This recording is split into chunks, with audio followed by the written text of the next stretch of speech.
Day 2 ng ikalawang bugso ng taas presyo ng petrolyo, matagal-tagal pa ang titiisin lalo't sa Martes pa raw mamimigay ng ayuda. Isi-certify as urgent na rin daw ang panukalang bigyan ng emergency power ang Pangulo para suspindihin niya ang buwis sa langis. Pero habang wala pa yan, ang tanong, kaya niyo pa ba? Narito ang aking report. Pasan ngayon ng mga tsuper ang bigat ng malakihang taas presyo sa petrolyo. Ilan sa kanila hindi na nakakapasada sa araw-araw. Gaya ni Christopher, na pagdesisyonan kasi ng kanilang operator na magsalitan muna sila sa araw ng pagbiyahe. Paraan nila ito para makatipid sa petrolyo nang may uwi pa rin kita sa kanilang pamilya. Ang ginawa na lang namin, yung ruta namin, hinahati na lang namin yung biyahe para lahat makikinabang, kikita. Kasi kung sabay-sabay naman kaming lahat babiyahe, mapupunta lahat sa diesel. Wala naman kaming may uuwi kasi maggagawan kami ng pasahero. Pero ang masaklap, ang dating 500 pesos sa take-home ni Christopher lalo pang nabawasan. Sa taya ng transport group na piston, umaabot sa 1,815 pesos kada 30 liters ang nawawala sa kita ng mga traditional jeepney kada araw. Sa ikalawang bugso ng taas presyo ng petrolyo, pumalo ng hanggang 11 pesos and 50 centavos ang itinaas kada litro ng diesel. Kaya ang tsuper na si Rose Napagal, no choice kundi rumakit sa ibang jeep sa mga araw na hindi siya naka-assign pumasada. Siya rin kasi ang sumasagot sa pampagamot ng kanyang amang may sakit. Pagka hindi babiyahe, tatanungin ko kung babiyahe siya. Pag sinabing hindi, kung inaarbor ko, para bago ako umuwi, kahit paano ko yan, may 1,000 ako. Ilan lang sina Rose at Christopher sa mga mabibigyan ng 5,000 pisong fuel subsidy ng pamahalaan. Sa susunod na linggo na yan ipamimigay ng DOTR at DSWD. Magsisimula ang rollout sa Metro Manila. Heto ang mga makakatanggap. Uunahing bigyan ng tricycle drivers. Susunod ang mga driver ng jeep, taxi, TNVS, UV Express at bus. Sapat naman kaya ang 5,000 pesos na ayuda? Opo, maano naman yun, sir. Kulang na kulang po yun. Bakit, sir? Ilang araw lang mong gagamitin yung subsidy na binibigay nila. Dapat nila dagdagan pa yun. Kaugnay niyan, aprobado na sa ikalawang pagbasa ng Kamara ang House Bill 8418 na magbibigay ng emergency power kay Pangulong Bongbong Marcos para suspindihin o bawasan ang excise tax sa petrolyo.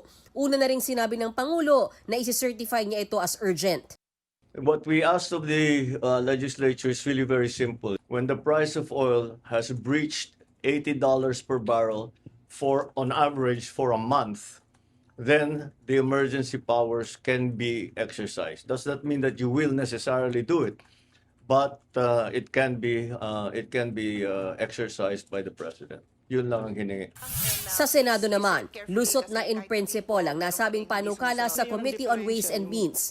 Pero hirit ni Energy Secretary Sharon Garin, sakaling kailangan limitahan ang pagtapyas ng excise tax, pwede raw gawing prioridad ang sa diesel. Ito raw kasi ang ginagamit ng public transportation. I do suggest if we have to choose, diesel should be the priority. It could be just a partial reduction, not a full reduction, or it could even be a time-bound reduction lang, Madam Chair, like whether 3 months or 2 months or longer.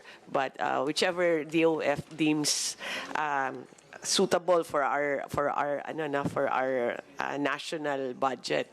Pero yun lang, Madam Chair, it's diesel that is the most concerning for DOE. Pero pinalagan yan ni Senator Erwin Tulfo. Kung gano'n ang suggestion nyo, kung tama po yung pagkadinig ko, hindi kaya parang nadi-discriminate natin yung mga may-ari ng sasakyan di gasolina. Kung hindi po natin babawasan yung excise ng mga gasolina, baka naman aalma po yung mga may-ari ng motorsiklo, 8.5 sila, yung mga nakaka-afford po ng motorsiklo ay mga masa, Secretary.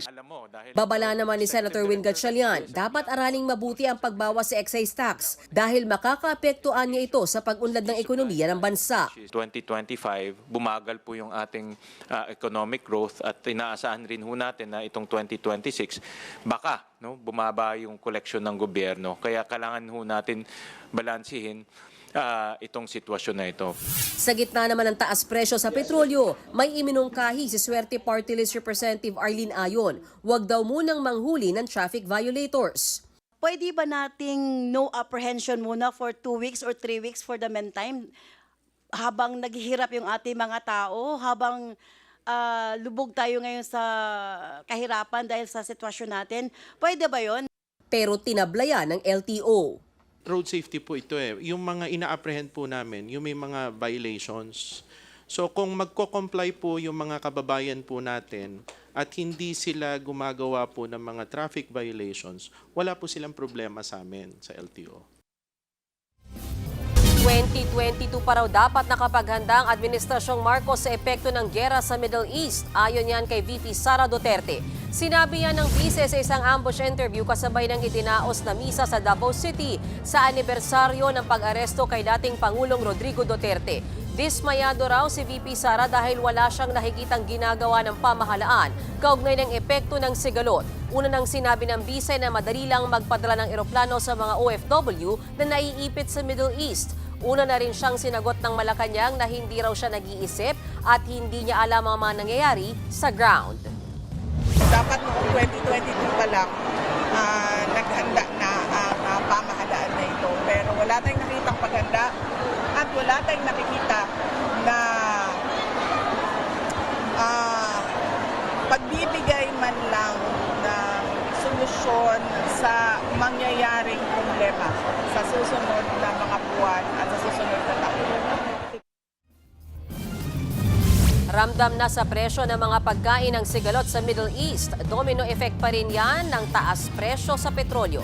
Sa price monitoring ng Department of Agriculture, 40 hanggang 140 pesos ang itinaas sa kada kilo ng galunggong, habang 30 hanggang 40 pesos naman sa liempo. Bunsod ito ng pagtaas ng gasto sa paghatid ng mga produkto at pagtataas ng presyo ng feeds at fertilizer. Kung magtutuloy-tuloy ang oil price hike, posible raw sumipa pa ang presyo ng mga bilihin sa mga susunod na linggo.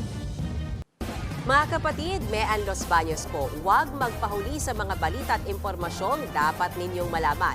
Para sa mas malawak na balitaan at diskusyon, mag-follow at mag-subscribe na sa social media pages ng News 5.